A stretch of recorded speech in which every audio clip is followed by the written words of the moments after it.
নির্বাচন হতে পারে স্যার?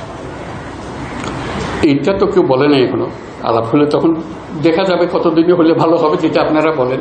এটা থেকে কারো কোনো এমন না যে এটা আমি এক্ষুনি করে দেবেন, বললে করে দেবেন, কি আছে। যে করলে ভালো হবে কি ভালো হবে না সেটা আপনারা বিচার করেন, আগে নিজেদের চিন্তা করেন কতদিন হলে ভালো হবে। আপনি একজন নোবেল বিজয়ী এবং এক বিশ্ব বরেণ্য ব্যক্তিত্ব, আপনি কি মনে করেন যে এই জাতি কি সারা পৃথিবীতে যে জাতির ভাবমূর্তি ক্ষুণ্ণ হয়েছে, জাতি কি মাথা উঁচু করে দাঁড়াতে পারবে কিনা? যেটা আমি সবসময় বলে আসছি, আবারও বলি, এই জাতির সম্ভাবনা অসীম। এই জাতির যে তরুণ সম্প্রদায়, তার যে সৃজনশীলতা, তার যে উদ্যম অন্য জাতির তুলনায় অনেক অনেক বেশি। এই এতটুকুন জায়গার মধ্যে আমরা 17 কোটি মানুষ থাকি।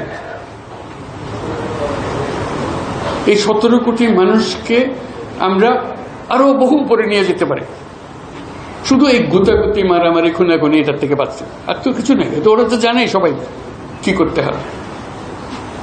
কাজে উপর অন্যরা কি মনে করলো সেটা শীতের দুঃখ পাওয়ার চাইতে বড় কথা হলো এতে এসছে। বড় কথা হলো যে আমরা নিজেদেরকে কি দেখতে চাই, আমাদের স্বপ্নটা কি, আমাদের স্বপ্ন আমরা বাস্তবায়ন করব।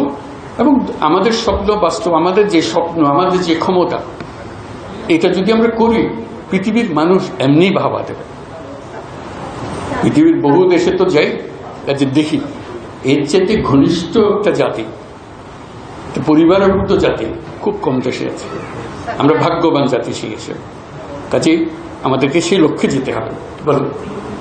আমরা রাষ্ট্র সংস্কারের কথা বলছি, আমরা রাজনীতির পরিবর্তনের কথা বলছি, গণমাধ্যমের পরিবর্তন কিংবা রাষ্ট্রীয় যে প্রতিষ্ঠানগুলো আসলে নিজের স্বাধীন মতো কাজ করতে পারছিল না, বিচার ব্যবস্থা সহ, সেই পরিবর্তনে স্যার আপনারা কি কাজ করছেন? ওগুলো সব নষ্ট হয়েছে বলে তাকে দুঃখের মধ্যে।